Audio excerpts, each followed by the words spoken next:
नमस्कार दोस्तों, मैं Ajit sir from royal institute Khalispur Varanasi. हम आपको हिंदी से अंग्रेजी ट्रांसलेट करना सिखा रहे हैं। पहले हमने बताया था कि इस दुनिया में पहले ही पार्ट में बताया था, पार्ट 1 में, कि इस दुनिया में तीन टाइम्स में मनुष्य जीवन यापन करते हैं। तीनों टाइम्स में पहला प्रेजेंट पास्ट फ्यूचर हमने बताया था, और तीनों टाइम्स को हमने 8 स्टेप्स में बांट दिया था। क्वालिटी, हैबिट, ऐसे सभी मिलाकर के कुल 8 स्टेप्स में बांटा था। तो हम लोग क्वालिटी हैबिट पढ़ चुके हैं। आज पार्ट 3 की वीडियो में हम आपको पढ़ाएंगे कंप्लेशन पढ़ाएंगे दोस्तों। कंप्लेशन होता क्या है? कंप्लेशन मीन्स होता है कंप्लीट एक्शन, मतलब हम अपने काम को पूरी तरीके से समाप्त कर ले, वो हमारा कंप्लेशन होता है। और कंप्लेशंस में हमेशा वर्ब का थर्ड फॉर्म लगा रहता है। वर्ब का किसी भी कंप्लेशंस में वर्ब का थर्ड फॉर्म लगा रहता है। और ये कंप्लेशंस के 3 टाइम्स हमने बताया आपको क्या होता है। पहला होता है आपका प्रेजेंट, दूसरा आपका होता है पास्ट, और तीसरा आपका टाइम्स होता है फ्यूचर। हमने इन्हीं तीनों टाइम्स को हैबिट में बताया था, क्वालिटी में भी बताया था। आज कंप्लेशंस में भी हम प्रेजेंट, पास्ट, फ्यूचर टाइम्स को संक्षिप्त के बजाय पूरी तरीके पूरा डिफिनेशन का पढ़ेंगे दोस्तों। चलिए हम लोग पहले पढ़ते हैं प्रेजेंट। अब प्रेजेंट परफेक्ट, इसी को परफेक्ट टेंस भी कहते हैं। प्रेजेंट परफेक्ट क्या होता है दोस्तों? प्रेजेंट परफेक्ट, इसका स्ट्रक्चर्स क्या होता है? हमने क्या बताया कि वर्ब का थर्ड फॉर्म हमेशा लगता है। स्ट्रक्चर्स क्या होता है? सब्जेक्ट प्लस हैज या have plus V3 plus other word. अब सब्जेक्ट हेल्पिंग वर्ड हैज या have plus V3 plus other word. अब इसी स्ट्रक्चर, अगर आपको स्ट्रक्चर्स क्लियर हो गया तो कोई भी सेंटेंस हो आप उसको आसानी से कर सकते हैं दोस्तों। चलिए, जैसे हमने बताया कि वह घर जा चुका है, मतलब वो अपने घर पहुंच चुका है, वो अपना काम पूरा कर चुका है, वो अपना होमवर्क पूरा कर चुका है, वो अपना होमवर्क पूरा कर चुका था, वो अपना होमवर्क पूरा कर चुका होगा। ये सभी क्या है? कंप्लीट, मतलब अपने पूरे काम को समाप्त कर लिया। वही आपका कंप्लीशन होता है दोस्तों। चलिए, हमने क्या बताया, पहले हम लोग पढ़ेंगे पॉजिटिव सेंटेंस। पॉजिटिव सेंटेंस का शब्द स्ट्रक्चर सबको पता है, subject plus has verb plus main verb plus other word. इसी प्रकार से निगेटिव का स्ट्रक्चर बोले सभी सेंटेंस का पहला स्ट्रक्चर समझ लीजिए। Subject plus has not plus have not plus V3 plus other word.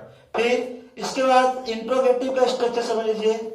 Interrogative, अब क्या इंट्रोगेटिव में क्या होता है? हेल्पिंग वर्ड पहले आती है, हैज या have plus subject plus V3 plus other word.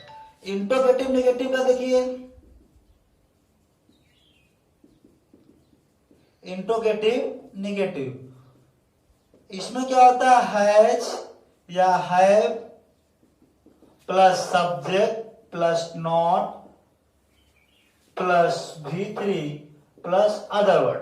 इसी प्रकार से WH होता है और WH नेगेटिव भी होता है दोस्तों। तो हम लोग पहले पढ़ेंगे पॉजिटिव सेंटेंस। पॉजिटिव सेंटेंस जैसे मैंने बताया वो वहां जा चुका है। अब देखिए, और मेरा पढ़ाने का बस यही तात्पर्य कि मैं चाहता हूं कि आप किसी भी सेंटेंस को फ्लुएंटली स्पीक कर दे विदाउट कॉपी पेन लिए। जैसे मैंने क्या बताया कि वह घर जा चुका है, वह घर जा चुका है। अब सब्जेक्ट आपका वह हो गया। अब वर्ब का आपका जाना, वर्ब का थर्ड फॉर्म लगाएंगे हम लोग, V3 लगाएंगे। अब सेंटेंस को बनाएगी, ट्रांसलेशन क्या होगा? He has gone to home. He has लिखेंगे, फिर वर्ब का third form go and gone होता है। फिर क्या है? होम है, लास्ट में अदर वर्ड होम लिखेंगे। तो he has gone to home. अब वह घर नहीं जा चुका है, he has not gone to home. क्या वह घर जा चुका है? Has he gone to home. क्या वह घर नहीं जा चुका है? Has he not gone to home. वह घर क्यों जा चुका है? Why has he gone to home. वह घर क्यों नहीं जा चुका? Why has he not gone to home. मतलब एक स्ट्रक्चर लीजिए, एक सेंटेंस लीजिए, उसी पर 6 बनाइए। अध्यापक विद्यार्थियों को पढ़ा चुके हैं। अध्यापक हमने लिखा, अब हमने लिखा आपको कि अध्यापक देखिए इसको हम हटा दे रहे हैं। यहाँ पर हम लोग क्या पढ़ रहे हैं, प्रेजेंट पढ़ रहे हैं। प्रेजेंट का स्ट्रक्चर पहले पढ़ लेंगे, फिर बारी बारी से हम सभी लोग पढ़ेंगे। प्रेजेंट परफेक्ट पढ़ रहे हैं हम लोग। देखिए हमने क्या बताया कि अध्यापक विद्यार्थियों को पढ़ा चुके हैं। अध्यापक विद्यार्थियों को पढ़ा चुके हैं। अब ये सेंटेंस आपको दे दिया गया। अब सेंटेंस तो हालांकि सबको आता होगा, बट हमें चाहता है आपको फ्लुएंटली इसको स्पीक करे। अब क्या लिखेंगे, द टीचर हैज, सब्जेक्ट अगर सिंगुलर रहेगा तो वर्ब भी सिंगुलर रहेगा। अगर कर्ता एक वचन होता है तो हम लोग उसके साथ जो हमारा हेल्पिंग हैज या हैव लगा तो हेल्पिंग वर्ब भी एक वचन ही लगाएंगे ना। तो यहाँ पर सब्जेक्ट क्या है, सिंगुलर है, तो वर्ब आपका सिंगुलर रहेगा। द टीचर हैज, फिर पढ़ाना के लिए टीच होता है, टीच टॉट टॉट तीनों फॉर्म टॉट होता है। टीचर हैज टॉट, फिर क्या, द टीचर हैज टॉट, क्या लिखे हम लोग, students. The teacher has taught students. अब इसी को बनाइए ना निगेटिव नोट, 6 से नहीं बनाइए, एक ले लीजिए, 6 बनाइए। The teacher has taught student, the teacher has earned not, has और हैव को हम लोग संक्षिप्त में हैजंट या हैवंट बोल सकते हैं। हैजंट या हैवंट, हैज नॉट की जगह हैजंट या हैव नॉट की जगह हैवंट भी बोल सकते हैं। बोलिए, जैसे हमने कहा अध्यापक विद्यार्थियों को नहीं पढ़ा चुके हैं। The teacher has not taught students. क्या विद्यार्थियों को अध्यापक पढ़ा चुके हैं? क्या अध्यापक विद्यार्थियों को पढ़ा चुके हैं? Has the teacher taught the students. क्या अध्यापक विद्यार्थियों को नहीं पढ़ा चुके हैं? Has the teacher taught the students. क्या अध्यापक विद्यार्थियों को नहीं पढ़ा चुके हैं? अगर नहीं आता है तो सब्जेक्ट के तुरंत नोट लगाएंगे, हेल्पिंग आपका हैज या हैव रहना करेगा। अब इसी को बनाइए, आप इंग्लिश को बाहर निकालिए, हिंदी को मन में रखिए। देखिए, अध्यापक विद्यार्थियों को पढ़ा चुके हैं। The teacher has taught student, the teacher has not taught students, has the teacher taught the students, has the teacher not taught the students, why has the teacher taught the students, why has the teacher not taught the students. तो दोस्तों हम चाहते हैं कि आप लोग एक sentence उठाइए, उसको बोलिए, 10-20 तो बोलिए कुछ भी। जैसे राम वन जा चुके हैं, Ram has gone to forest, Ram has not gone to forest, has Ram gone to forest, has Ram not gone to forest, why has Ram gone to forest, why has Ram not gone to forest. तो आप स्ट्रक्चर्स क्लियर करिए, आप sentence को आसानी से fluently बोल सकते हैं। दोस्तों चलिए हम अब आपको बताते हैं इसी पर कि पॉजिटिव सेंटेंस से क्वेश्चन मार्क कैसे बनाते हैं। जैसे कि हमने अगर अपना वीडियो बताया था कि अगर सेंटेंस पॉजिटिव रहे तो भी उसका आंसर हम लोग देते हैं, यस या नो में आंसर इसका दिया जाता है। अब इसी सेंटेंस को ले लीजिए, जैसे आपको क्या है, अध्यापक विद्यार्थियों को पढ़ा चुके हैं। अध्यापक विद्यार्थियों को पढ़ा चुके हैं। अब उसके बोलने का तरीका अपना बदलिए, तब उसमें सेंटेंस मिलेगा कि नहीं आपसे कोई प्रश्न पूछ रहा है, प्रश्न किसी पूछ रहे हैं, आप बोलिए, थोड़ा सा उसको झटके में बोलना पड़ेगा। जैसे हमने क्या बताया आपको, अध्यापक विद्यार्थी पढ़ा चुके हैं, आप पूछ रहे हैं आपसे। जैसे हम क्लास में आप एंट्री किए तो आपसे पूछ रहे क्या अध्यापक विद्यार्थी पढ़ा चुके हैं, तो आप बोलेंगे हाँ अध्यापक विद्यार्थियों को पढ़ा चुके हैं। तो इंग्लिश में वही चीज हम बोलेंगे, the teacher has taught students, तो आप बोलेंगे as the teacher has taught the students, the teacher has not taught the students. तो आप क्या बोलते, जैसे कि आप सेंटेंस इधर देखिए, ये आपको क्या है, सेंटेंस आपका सेंटेंस है। अब आंसर आप यहाँ पे दीजिए ना, the teacher has taught students, तब बोलेंगे as the teacher has taught students. ये आपका है। आप अगर सिंपल तरीके से बोलेंगे the teacher has taught students तो आपका आंसर नहीं मिलेगा।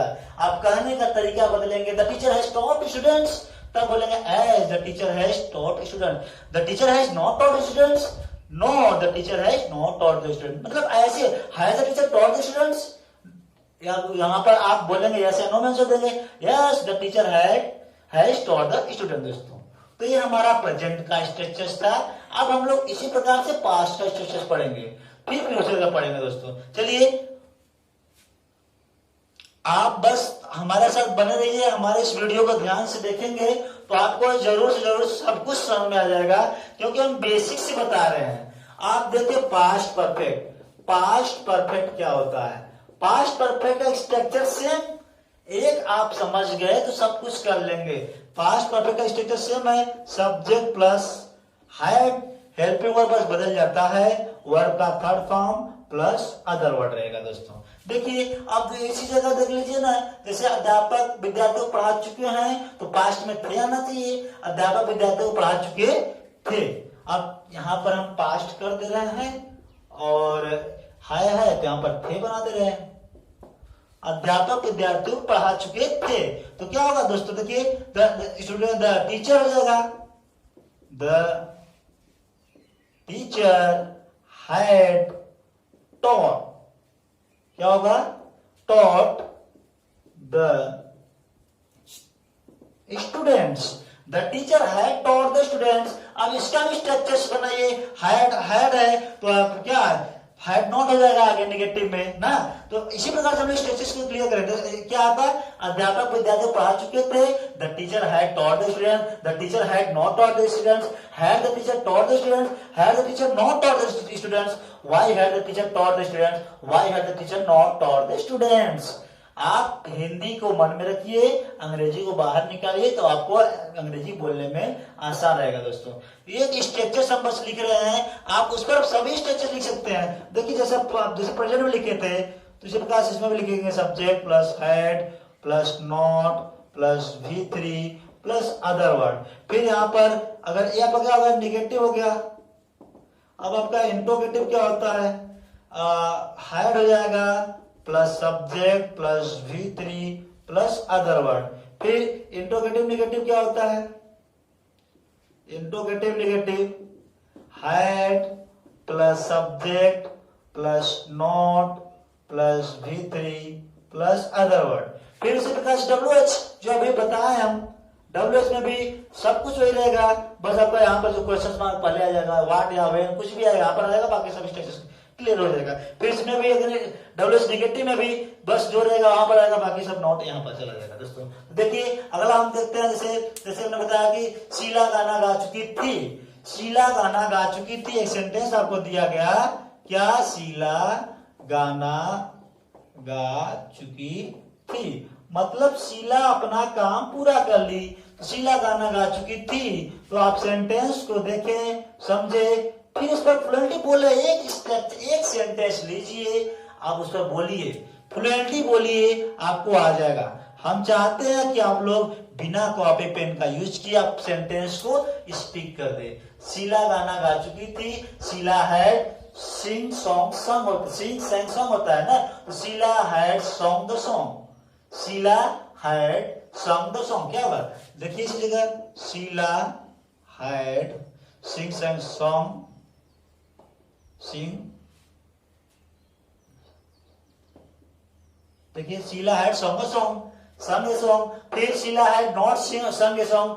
फिर अगर नेगेटिव बनाना है, Sheila had not sang a song, had Sheela sang a song, had Sheela not sang a song, why had Sheela sang a song, why had Sheela not sang a song. Sentence समझे, एक sentence लिए उस पर हमने 6 टाइप्स के सेंटेंस बनाए। अब इसी प्रकार से आप क्वेश्चंस मान लीजिए, आपका क्वेश्चंस मान लीजिए, आपका स्ट्रक्चर्स आप पहले इसको लिख लीजिएगा। फिर तो उसके बाद अब हम आपको बताएं किस प्रकार से भी हमने पॉजिटिव से सेंटेंस को क्वेश्चंस में बताते हुए आपको मतलब आपने उसका आंसर दिया था। जैसे आप अभी दूसरा सेंटेंस, जैसे वह अमेरिका जा चुका था। अब आपका, आप इसको लीजिए, आप कैसे बोलेंगे? आप ये आप मान लीजिए आपका क्वेश्चन है, आपका क्वेश्चन है, आप यहाँ आंसर देंगे। वह अमेरिका जा चुका था, सिंपल तरीके से बोलेंगे, आंसर नहीं मिलेगा। आप उसको छटके वो अमेरिका जा चुका था, तो आप बोलेंगे हाँ वो अमेरिका जा चुका था। तो इसका अगर इंग्लिश में ट्रांसलेट करेंगे तो क्या लिखेंगे? He had gone to America, he had gone to America. तो आप अगर उसको स्पीक अगर तेज से बोलेंगे, मतलब झटके में बोलेंगे, तब उसको आंसर मिलेगा। He had gone to America, तो आप बोलेंगे yes, he had gone to America, he had gone to America. अगर आपसे अगर बोला गया नेगेटिव का, he had not gone to America, he had not gone to America, तो बोलेंगे no, he had not gone to America. तो आप दोस्तों ये हमारा स्ट्रक्चर है, स्ट्रक्चर हमने लिखा था, ये आपका सेंटेंस या ट्रांसलेशन है, ही हैड गॉन अमेरिका। अब he had gone America, answer निकलेगा क्या? Yes, he had gone America. ये हमारा सेंटेंस का अर्थ निकला। अब हम बोलेंगे he had not gone to America, तो आप बोलेंगे no he had not gone to America.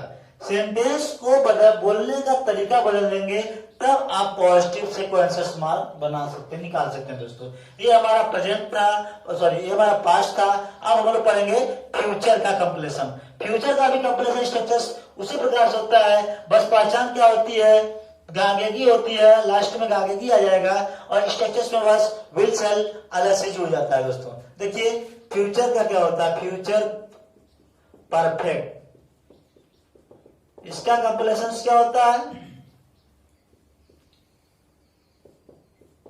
इसका कंप्लीशन क्या होता है? विल हैव सेल हम लोग इसमें हेल्पिंग में लगाएंगे, और इसका पहले स्ट्रक्चर जान जाइए, विल या सेल प्लस हैव लगाएंगे इसमें, प्लस V3 लगाएंगे, प्लस अदर वर्ड लिखेंगे। कोई भी सेंटेंस लीजिए, जैसे वह विद्यालय जा चुकी होगी, वह विद्यालय जा चुकी होगी आया। अब होगी आया तो चुका होगा, चुकी होगी, चुके होंगे आता है, तो मतलब वो उसने अपना काम पूरा कर लिया। तो यही बताना चाहते हैं आपको दोस्तों। देखिए क्या सी विल है, क्या लिखेंगे हम लोग? स्ट्रक्चर आपका दिया है, सब्जेक्ट प्लस विल या सेल प्लस है plus V3 plus other word. तो इसी प्रकार से निगेटिव स्ट्रक्चर समझ आइए। नेगेटिव स्ट्रक्चर क्या होता है? सब्जेक्ट प्लस, देखिए विल और सेल में कभी कभी नॉट लिखने में गलतियां हो जाती हैं, तो विल या सेल जब लगा करके बीच में नॉट लिख करके तब हम लोग हैव लिखते हैं। विल सेल के बीच, विल हैव के बीच में नॉट रहेगा, सेल हैव के बीच में नॉट रहेगा। तो इसी प्रकार से विल सेल के बीच में नॉट लिख करके तब हम लोग वर्ड का थर्ड फॉर्म लिखकर अदर वर्ड लिखते हैं दोस्तों। आगे देखिए निगेटिव था, इंट्रोगेटिव क्या होता है हमारा? इंट्रोगेटिव विल या shall plus subject plus have plus V3 plus other word. फिर इसी प्रकार से इंट्रोगेटिव नेगेटिव क्या होता है? विल या shall plus subject plus not plus have plus V3 plus other. देखिए गलतियां हमारी नॉट में ही होती है, कहीं कि हम लोग नॉट हैव के बाद में बोल लेते हैं, लेकिन आपको ध्यान देना है कि विल और सेल के बीच में ही नॉट आना चाहिए, और सब्जेक्ट के तुरंत नॉट लगाकर हम लोग उसको बोलेंगे। देख लीजिए वह विद्यालय जा चुकी होगी, वह विद्यालय जा चुकी होगी, तो क्या लिखेंगे हम लोग? सब्जेक्ट आपका वह है, तो सब्जेक्ट इंग्लिश में क्या होगा? She will have gone to school, she will have gone to school. Negative क्या होगा इसका? She will not have gone to school. Interrogative क्या होगा? Will she have gone to school. Interrogative negative क्या होगा? Will she not have gone to school, will she not have gone to school. अध्यापक अंग्रेजी पढ़ा चुके होंगे, अध्यापक अंग्रेजी पढ़ा चुके होंगे, क्या बोलेंगे हम लोग? The teacher will have taught the English. Negative, the teacher will not have taught the English. The teacher taught the English. Will the teacher not taught the English? Why will the teacher taught the English? Why will the teacher not taught the Why will the teacher not have हम भूल गए तो वह भी लगेगा WH sentence में भी ना। देखिए आप उसको फ्लुएंटली बोलिए, कोई भी एक सेंटेंस लीजिए, उस पर 6 स्टेप में बात करिए, 6 स्टेप बोलिए, कोई भी सेंटेंस लीजिए दोस्तों। तो इसी प्रकार से हम लोग इसका क्वेश्चन भी बनाएंगे। वह अध्यापक विद्यार्थी पढ़ा चुके होंगे, अध्यापक विद्यार्थियों को पढ़ा, मान लीजिए तो हमारा सेंटेंस दूसरा था, अध्यापक विद्यार्थियों को पढ़ा चुके होंगे। अगर सेंटेंस आता है तो हम लोग क्या बोलेंगे? अगर क्वेश्चन पूछता है तो हम क्या बोलेंगे? हाँ हाँ विद्यार्थी को पढ़ा चुके होंगे, लेकिन सिंपल तरीके से थोड़ा सा झटके में बोलेंगे। जैसे वह घर जा चुका होगा तो बोलेंगे हाँ वह घर जा चुका होगा, he will have gone to home, yes he will have gone to home. तो दोस्तों ये हमारा प्रेजेंट था, पास्ट था, फ्यूचर का कंप्लेशन हम लोग पढ़े। अब कंप्लेशन में भी कुछ और चीजें बची हैं जो हम आपको अपने अगले वीडियो में बताएंगे दोस्तों। तो अब हम कुछ वर्ड्स आपको देंगे, आप उसको तुरंत स्पीक करिए। कुछ भी सेंटेंस हो आप उसको स्पीक करेंगे, स्पीक करने से भी हम लोग का हैबिट बनेगा। हैबिट जब बनेगा तो हम किसी भी सेंटेंस को आसानी से फ्लुएंटली बोल सकते हैं। जैसे बंदर पेड़ पर कूद चुका है, the monkey has jumped on the tree, the monkey has jumped on the tree. अगर था आएगा तो हैड बोल देंगे। बंदर पेड़ पर कूद चुका था, the monkey had jumped on the tree, the monkey had not jumped on the tree, had the monkey jumped on the tree, had the monkey not jumped on the tree, why had the monkey jumped on the tree, why had the monkey not jumped on the tree। तो verb का third form ही लगाते हुए हम लोग sentence को करेंगे दोस्तों। जैसे मैं मोबाइल खरीद चुका था, I had bought a mobile, I had not bought a mobile, had I bought a mobile, had I not bought a mobile, why had I bought a mobile, why had I not bought a mobile। Sentence एक और इस पर आप 6 step बनाएंगे तो हम लोग को इंग्लिश आसान हो जाएगी दोस्तों। तो आज की वीडियो में बस इतना ही। अब अगला कंप्रेशन कुछ और पार्ट्स बचे हैं, आपको नेक्स्ट वीडियो में बताएंगे दोस्तों।